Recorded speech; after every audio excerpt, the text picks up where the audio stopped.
Salut à tous, bienvenue donc sur ma chaîne Thierry H. Tannery. Donc aujourd'hui on va parler donc de comment te mettre des barrières à l'entrée, pourquoi tu dois t'en mettre, surtout dans certains business dont je vais te parler que tu connais si tu suis ma chaîne, et pourquoi c'est important pour toi si tu veux donc réussir et gagner plus d'argent. Donc je te dis à tout de suite après la présentation.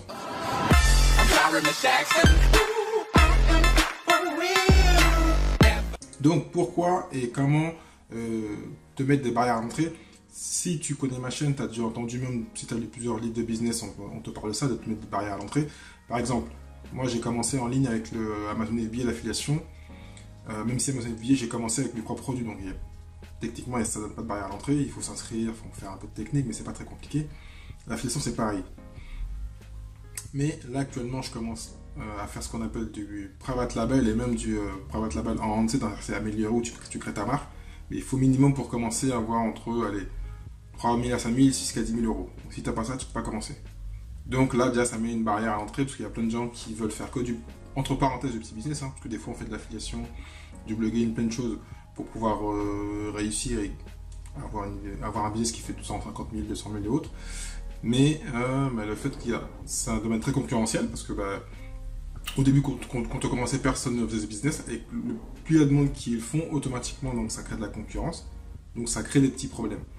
Quand les autres, en fin de compte, quand tu veux donc te mettre des barrières, te mettre des barrières à l'entrée, donc comme sur Amazon FBA, il faut automatiquement tu mets 300 000 euros comme je disais avant.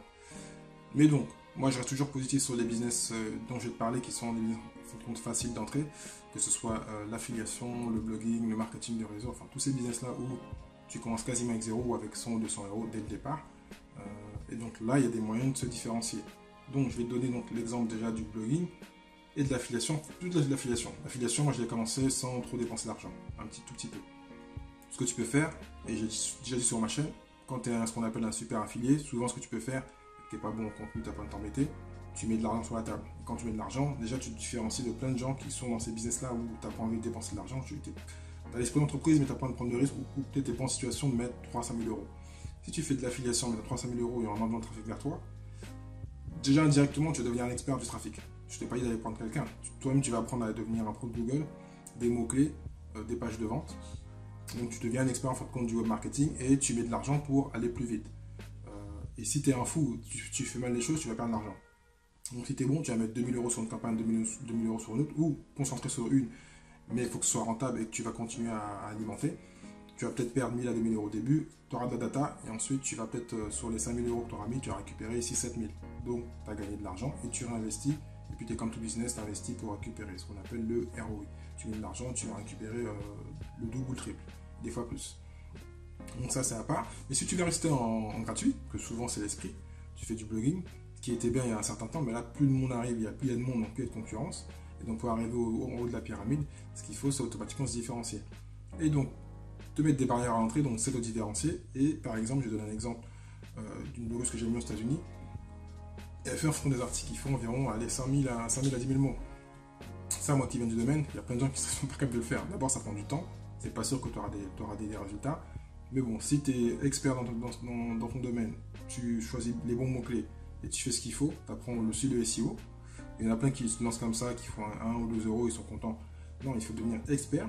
Et donc, devenir un expert, c'est aussi une façon de mettre une barrière à l'entrée. C'est pas tout le monde qui se forme et qui fait ce qu'il faut pour arriver à un niveau supérieur. En tant que personnalité, en tant que personne plutôt soi-même, en se formant soi-même. Et si donc tu fais juste de la fixation comme tout le monde, tu crées 1 ou 2 blogs et tu viens créer un peu de contenu, tu essayes de faire un peu le vicieux, quoi, faire des choses basiques pour récupérer un peu d'argent, tu seras content.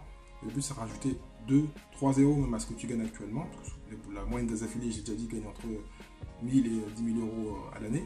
Et quand tu veux passer au-dessus et gagner plus de 100 000 et même le million, il faut automatiquement avoir les techniques de pro.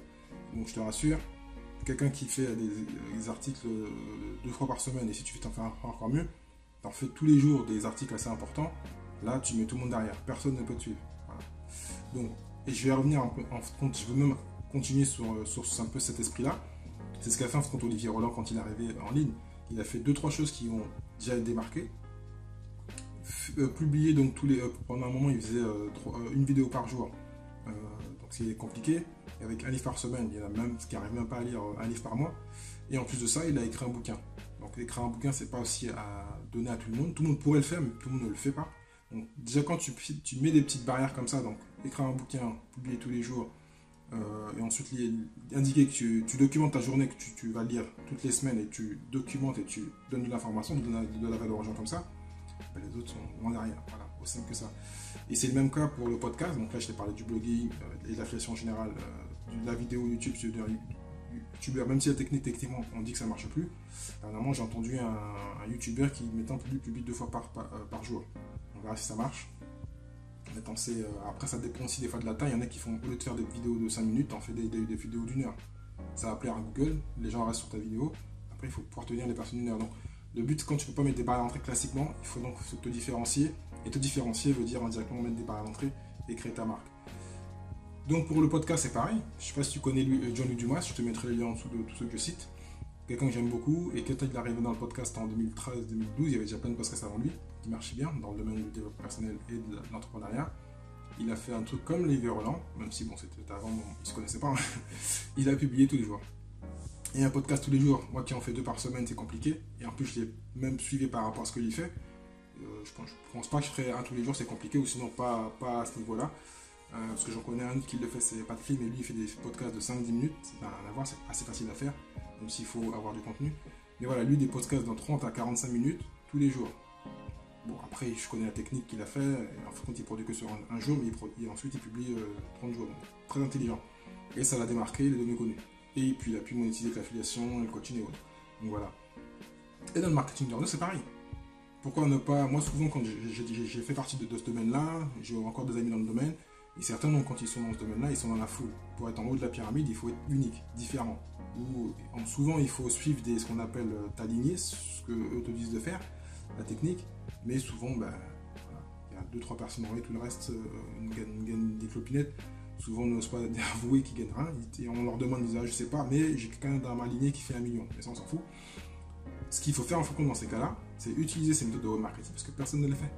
Tu es dans ton MLM, tu vends QVA ou patati, patata, j'en ai rien à faire. Mais tu utilises la force du marketing. Il y en a plein qui ne le font pas. Et j'en ai déjà vu dans les MLM qui le font, qui ont un blog, qui ont une chaîne YouTube, qui ont tous les éléments là, et qui drainent les gens à eux, qui font de l'ego marketing. Et quand je discute avec certains qui sont vraiment à l'ancienne, ils me disent, ah non, c'est pas la méthode, il faut faire du salon, il faut rencontrer les gens, je sais plus, si tu veux. Mais regarde, la masse, quand tu fais une réunion, quand tu es dans une réunion qu'ils font toutes les semaines ou tous les mois, il y en a plein qui galèrent, tu reviens 5 ans après, ils n'ont pas bougé. Mais ils espèrent.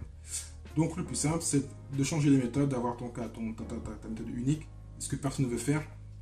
Et donc si tu as vu un peu sur l'ensemble de ce que je te disais, c'est de se différencier. Donc quand on met des barrières à l'entrée sur un business où il n'y a pas de barrière à l'entrée, c'est de te différencier au maximum et de faire tout ce que les autres ne font pas. Il y a une méthode de base qu'il faut faire, bien sûr qu'il faut suivre, faire une vidéo YouTube, la publier, ça c'est classique. Mais ensuite être différent, faire tout ce que les autres ne font pas pour réussir dans ce domaine-là. Donc voilà. Après il y aurait plein d'exemples, je pourrais t'en donner plein, mais tu as compris un peu l'esprit. Donc, quand tu veux rester dans un domaine où il n'y a pas de barrière, l'affiliation, le blogging, MLM, tous ces business qui sont intéressants, où il y a des gens qui réussissent, mais très peu, donc c'est vraiment une pyramide où il y a beaucoup de gens en bas et très peu en haut, mais il faut te différencier, soit en mettant de l'argent, en faisant de l'investissement, en créant une équipe. Et pour finir, parce que ça me j'y pense pendant qu'on discute, par exemple, personne dans l'affiliation ou dans ces domaines, dans d'autres domaines-là n'essaie de créer une équipe. Ils se disent, maintenant je suis en solo, je ne vais pas me prendre la tête. Moi, c'est ce que je fais, c'est l'opposé. Actuellement, j'ai encore une nouvelle assistante, j'ai des gens qui m'aident, donc voilà, je crée un vrai business, un vrai écosystème, et en même temps, donc, j'aurai plus de force parce que j'ai une personne qui va me donner 10-15 heures, une autre qui va me donner 10-15 heures, et genre, je crée un business et une équipe, ce que plein de gens n'osent pas faire, voilà. Ils se disent, je vais faire le plus simple, je vais mettre 0 € et je vais réussir à faire 1 million.